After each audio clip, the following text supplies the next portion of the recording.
नमस्कार दोस्तों, स्वागत करता हूं मैं आपका एक बार फिर अपने YouTube चैनल में।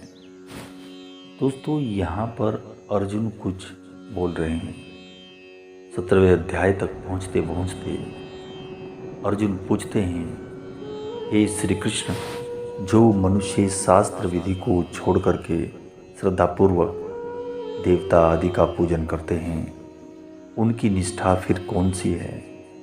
वह सात्विक है या राजसिक या फिर तामसी है?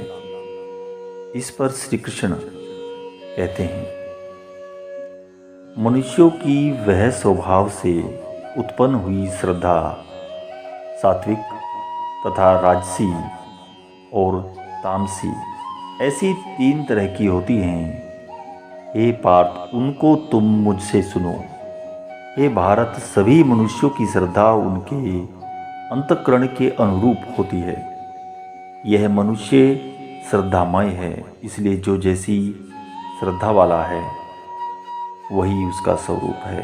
सात्विक मनुष्य देवताओं का पूजन करते हैं, राजस मनुष्य यक्षों का तथा राक्षसों का, और दूसरे जो तामस मनुष्य हैं वे प्रेतों और भूतगणों का पूजन करते हैं।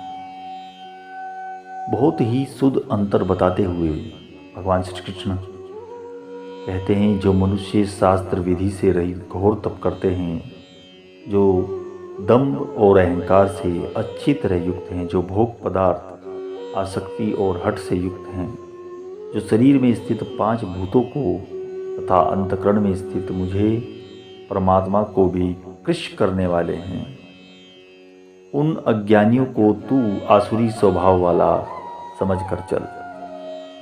आहार भी सबको 3 तरह का प्रिय होता है, और वैसे ही यज तप और दान भी 3 तरह के होते हैं। यानी शास्त्रीय कर्मों में भी गुणों को लेकर 3 तरह की रुचि होती है। तो उनके इस भेद को सुन। आयु, सत्वगुण, बल, आरोग्य, सुख और प्रसन्नता बढ़ाने वाले, स्थिर रहने वाले, हृदय को शक्ति वाले, रसयुक्त तथा चिकने ऐसे आहार यानी भोजन के पदार्थ सात्विक मनुष्य को प्रिय होते हैं। अति कड़वे, अति खट्टे, अति नमकीन, अति गरम, अति तीखे, अति दाहकारक आहार यानी भोजन के पदार्थ राजस मनुष्य को प्रिय होते हैं, जो कि दुख, शोक और रोगों को देने वाले हैं।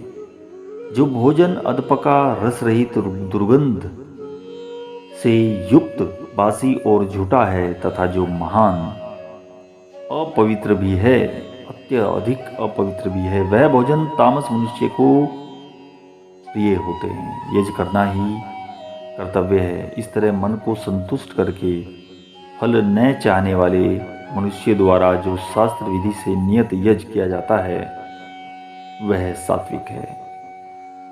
लेकिन हे भरतश्रेष्ठ अर्जुन, जो यज फल की इच्छा को रखकर किया जाता है अथवा दिखावटीपन के लिए किया जाता है, उस यज को तुम राजसी समझना।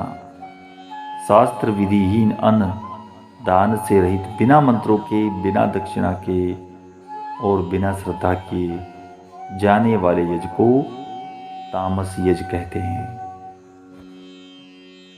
ब्राह्मण, देवता, गुरुजन और ज्ञानी मनुष्यों का यथा योग्य पूजन करना, शुद्धि रखना, सरलता, ब्रह्मचर्य का पालन करना और हिंसा न करना, यह शरीर संबंधी तप कहा जाता है। जो किसी भी उद्गिन न करने वाला सत्य और प्रिय तथा हित कारण भाषण है वह, तथा स्वाध्याय और नाम जप आदि भी वाणी संबंधी जप कहा जाता है। मन की प्रसन्नता, सौम्य भाव, मननशीलता, मन का निग्रह और भावों की अच्छी तरह शुद्धि को, इस तरह यह मन संबंधी तप कहा जाता है। परम श्रद्धा से युक्त फल की इच्छा के बिना मनुष्य द्वारा जो 3 तरह से शरीर और मन का जप किया जाता है उसको सात्विक कहते हैं। जो तप सत्कार, मान और पूजा के लिए तथा दिखावा करने के भाव से किया जाता है वह इस लोक में अनिश्चित और नाशवान फल देने वाला तप राजस कहा गया। जो तप मूढ़ता पूर्व हठ से मन, वाणी और अपने शरीर की पीड़ा के साथ अथवा दूसरे का अनिष्ट करने के लिए किया जाता है, वह तामस जप कहा गया। दान देना ही कर्तव्य है, ऐसे भाव से जो दान देश तथा काल और पात्र के प्राप्त होने पर निष्काम भाव से दिया जाता है, वह दान सात्विक कहा गया। लेकिन जो दान कलेश पूर्वक और प्रत्युपकार के लिए अथवा फल पाने की इच्छा को रखकर फिर दिया जाता है, वह दान राजस कहा गया। जो दान बिना सत्कार के अथवा तिरस्कार के पूर्व अयोग्य देश काल में और कुपात्र को दिया गया, वह दान तामस कहा गया। ओम तत्सत इन 3 तरह के नामों से जिस परमात्मा का संकेत किया गया, उसी परमात्मा से सृष्टि के आदि में वेदों तथा ब्राह्मणों और यजों की रचना हुई। इसलिए वैदिक सिद्धांतों को मानने वाले श्रेष्ठ पुरुषों की शास्त्र विधि से नियत यज, धन और तपरूप क्रियाएं सदैव ओम इस परमात्मा के नाम का उच्चारण करके ही आरंभ होती है। तत् नाम से कहे जाने वाले परमात्मा के लिए ही सब कुछ है, ऐसा मानकर मुक्ति चाहने वाले मनुष्य द्वारा फल की इच्छा बिना अनेक तरह की यज और तपरूप क्रियाएं अथवा दान रूप क्रियाएं की जाती हैं। बड़ी ही सुंदर बात बताते हुए आगे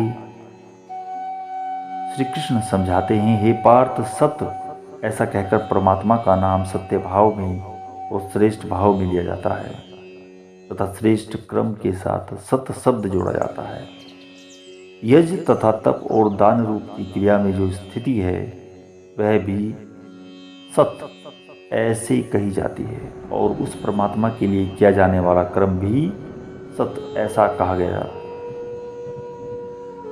हे पार्थ, बिना श्रद्धा के किया हुआ हवन, दिया हुआ दान और तपा हुआ तप और जो कुछ भी किया हुआ शुभ कर्म है, वह सब असत ऐसा कहा गया है।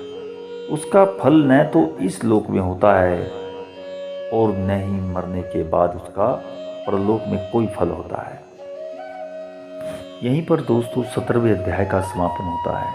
आप इस वीडियो को पुनः देख सकते हैं। जितनी बार आप गीता को पढ़ते हैं, उतनी बार कुछ अच्छा और एक नया ही स्वरूप निकल करके सामने आता है। वैसे ही इस वीडियो को अगर आप दोबारा देखेंगे तो यहाँ पर भी कुछ चीज़ें देखते देखते ही दोबारा समझ में आएंगी। ऐसी ही किसी वीडियो के साथ, सत्य खोज के साथ फिर मिलता हूँ। जय श्री कृष्णा।